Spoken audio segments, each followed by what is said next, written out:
నమస్తే రమ్ గారు. నమస్తే జయ. ఒక సరదా కథ చెప్పండండి. ఒకప్పుడు జిత్తుల జంత్రి అని ఒక కథ చెప్పాను, గుర్తుందా నీకు? గుర్తులేదు రమ్ గారు. నేను మర్చిపోతున్నావు జయ. ఎన్ని కథలు రమ్ గారు? మరి నేను ఎలా గుర్తు పెట్టుకుంటున్నాను? అదే కదా, అదే రమ్మగారు. మరి ఒకసారి చెప్పండి, ఒక్క లైన్ చెప్పండి. అది అదే జిత్తుల ఒకడు చాలా తెలివైన వాడు, రాజుగారు ఆయన వాడి దగ్గరికి వెళ్తాడు. నువ్వు ఇంత తెలివిగా ఎలా ఉంటుంటే జిత్తుల జంత్రి అని ఒకటి ఉందండి, అది తీసుకొస్తాను, మీ గుర్రం మీ బట్టలు నాకు ఇవ్వండి అని తీసుకెళ్తాడు. గుర్రము బట్టలు తీసుకుని వెళ్ళిపోతాడు. చూసావా? మళ్ళీ సెర్చ్ చేసుకొని మొత్తం వింటాను. వినాలి నువ్వు ఖచ్చితంగా. సారీ రమ్ గారు. ఒకవేళ ఎవరికి గుర్తులేదో వాళ్ళందరూ ఈ జిత్తుల జంత్రి కథ వెతుక్కుని వినండి. మళ్ళీ వినాల్సిందే, తప్పదు. బాగుంటుంది సరదాగా. Sure sure. ఇది కూడా జిత్తుల జాలయ్య వీడొకడు. ఒక ఊళ్ళో ఒక రాజుగారు నగరంలో జాలయ్య అని ఒకడు ఉండేవాడు. వాడు అందరినీ బోల్తా కొట్టించి పాపం గడుపుకుంటూ ఉండేవాడు. ఓసారి వాడు ఒక సైనికుడికి దొరికేశాడు. వాడు ఏం చేశాడంటే, ఇలాంటి వాడిని టక్కరి వాళ్ళని పట్టుకుని అప్పచెప్తే బాగుంటుంది కదా, ఆయన చేసి పట్టుకుని రాజుగారి దగ్గరికి ఈడ్చుకుపోయాడు. రాజు అన్నాడు, ఏమిట్రా వీడు దొంగతనం చేశాడా, దోపిడీ చేశాడా, ఏం చేశాడు, ఎవరైనా మోసం చేస్తే? వీడు జిత్తులు మారండి, జిత్తులు జాలయ్య వీడు, అప్పుడెప్పుడో వాళ్ళప్పుడెప్పుడో చెక్కు మార్చారు, ఇలా ఒక 5-6 విషయాలు చెప్పాడు. అవునవును, వాడెవడో టక్కరి వాడు అనుకున్నావు, వాడు వీడేనా అన్నాడు. పెద్ద చేసిన మోసం లేదు, 10 రూపాయలు, 8 రూపాయలు, 25 రూపాయలు, 15 రూపాయలు, ఆ పూట భోజనము, ఓ 2 గుమ్మడికాయలు, 4 సొరకాయలు, అలాంటి వాటి కోసం వాడు అవతల వాళ్ళని బోల్తా కొట్టేసి కొట్టేస్తాడు. అది ఒక్కటనుకో ఎవరికీ తెలీదు. కానీ ప్రతి ఊళ్ళోనూ 10-15 అవుతున్నాయి అనుకో, ప్రతి సందులోనూ ఓ 4 అయితే కొన్నాళ్ళకి ప్రచారంలోకి వస్తాయి. అట్లా ఈ జాలయ్య ప్రచారంలోకి వచ్చేసాడు. జిత్తుల జాలయ్య వాడి పేరు. మహానక్క జిత్తుల వాడు వీడేనండి అని చూపించాడు. రాజుగారు అన్నాడు, ఏమిటో అంత తెలివి నీకు? అట్లా ఒకళ్ళు కాదు, ఇద్దరిని కాదు, ఏదైనా పని చేసుకోవచ్చు కదా, ఇట్లా జిత్తుల మారితనంగా ఉండి నువ్వేం సాధిస్తావని రాజు కేకలేశాడు.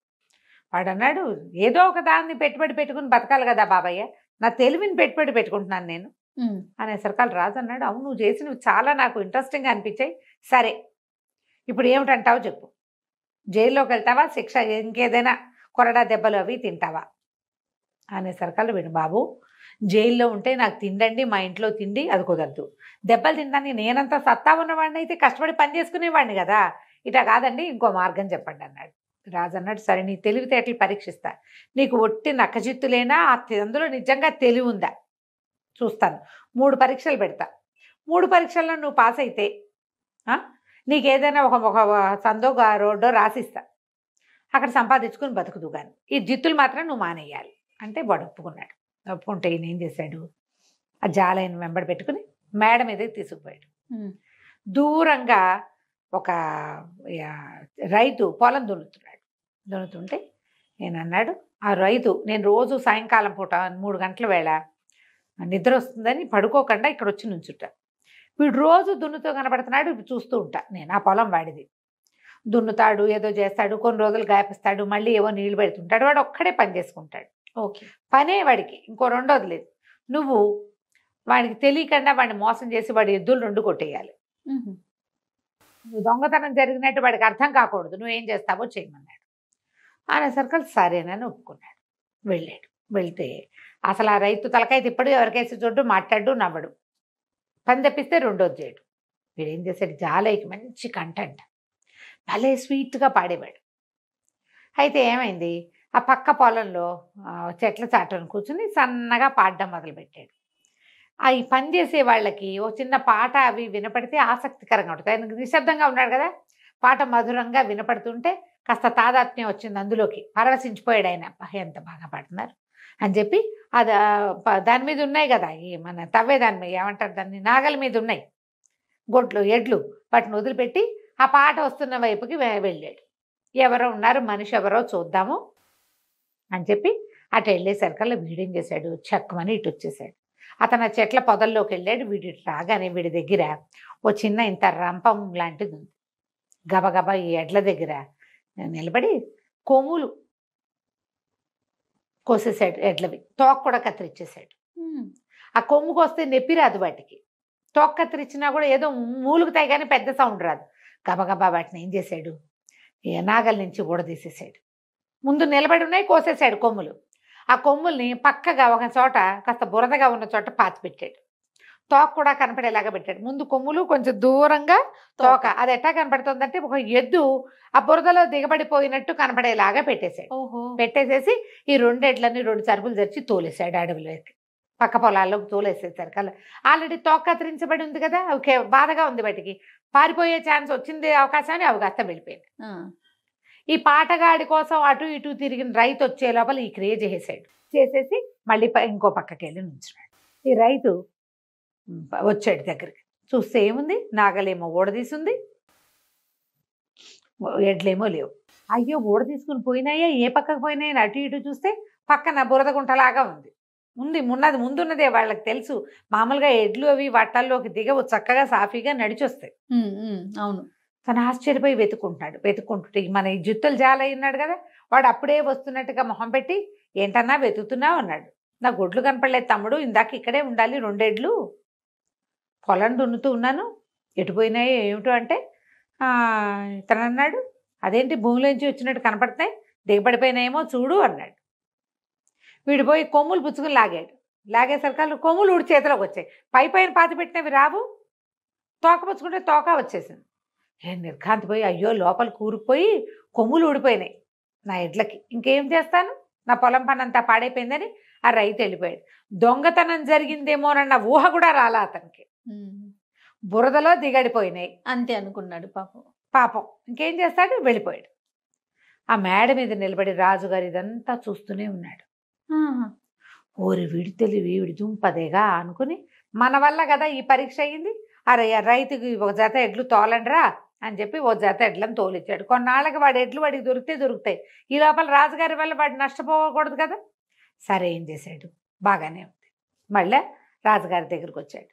సరే రాజుగారు అన్నారు, భలే గెలిచావు, చాలా తెలివి నీకు. సరే మనకి పంచకళ్యాణి గుర్రం ఒకటి ఉంది, అశ్వశాలలోకి వెళ్ళి దొంగతనం జరిగిందని అర్థం కాకుండా గుర్రాన్ని తీసుకురావాలి నువ్వు. ఓకే అంటే తెస్తానండి అన్నాడు. ఈ ఫస్ట్ టైం చూసిన వ్యవహారం మీద రాజుగారికి పుట్టాడు అనుమానంగా ఉంది, అమ్మో వీడు సాధించేస్తాడని. ఆకండి అశ్వశాలలో వీళ్ళు ఉంటారు గుర్రం కాపలా వాళ్ళు, ఒరే ఇవాళ రాత్రి మన గుర్రం దొంగతనం చేయబడే అవకాశం ఉంది, మెలకుగా ఉండండి, గుర్రం జాగ్రత్త అని చెప్పాడు. వీడేం చేశాడు, అటు తిరిగి ఇటు తిరిగి ఒక సైనికాధికారి గారి ఇంట్లో చొరబడి, ఆయన వాళ్ళకి బట్టలు ఉంటాయి కదా సైనికాధికారి గారు, ఆ బట్టలు సంగ్రహించుకుని రాత్రి బాగా 1 గంట 2 వేళ ఓ సంచి భుజాన్ని వేసుకుని సైనికాధికారి బట్టలతోటి వెళ్ళాడు. వీడు వెళ్ళేసరికి ఆయన నడిచొస్తున్నాడు, ఈ వేషంలో ఉండి నడిచొస్తున్నాడు. మొత్తం అశ్వశాలంతా దీపాలు వెలిగించున్నాయి, అందరూ సిద్ధంగా నుంచునున్నారు కర్రలు పుచ్చుకుని. ఇట్లా ఒకడు పంచకళ్యాణి మీద కూర్చుని ఉన్నాడు. ఈ గుర్రాన్ని ఎట్టా కొట్టేయటం, అక్కడి నుంచి సైనికాధికారి బట్టలు రాత్రిపూట మొహాలు ఏం కనబడతాయి, శిరస్త్రాణాలు ఉంటాయి. అబ్బా ఎంత బాగా ఉన్నారా మీరంతా మెలకుగా, సమయం గడిచిపోయింది, రాజుగారు చెప్పారు ముహూర్తం దాటిపోయింది, ఇంకా ఏమీ దొంగతనం అవ్వదు, ఏమవ్వదు, మీరు ఇంతవరకు కాపలా ఉన్నందుకు ఇదిగో మీ అందరికీ ఇదిగో ఈ బుడ్లు పంపించారని చిన్న చిన్న సీసాల్లో అందరికీ డ్రింకులు ఇచ్చాడు. అప్పట్లో కూడా మత్తు పానీయాలు ఉండేవి. అదే కదా. వీళ్ళందరూ తాగేశారు. సంతోషం పట్టలేక రాత్రి 1 గంటకి నిద్రలు ఇంకా కాయక్కర్లేదు కదా, 1 గంట 2 దాకా మెలకుగా ఉంటే ఊపిరి ఆడనట్టు ఉంటుంది, అది మంచి టైం కదా. 1 to 12 to 3 అద్భుతమైన నిద్రా సమయం మనిషి అన్నవాడికి. ఆవలించుకుంటున్నారు అక్కడికి పాపం. సరే అందరూ తలా ఒక బుడ్డి తాగారు. గడపలు దాటకముందే ఎవరి దారిని వాడు చొప్పకట్టల్లా పడిపోయారు. ఇది చక్కగా సైనికాధికారి బట్టల్లో గుర్రం వేసుకెళ్ళిపోయాడు మనవాడు జాలయ్య.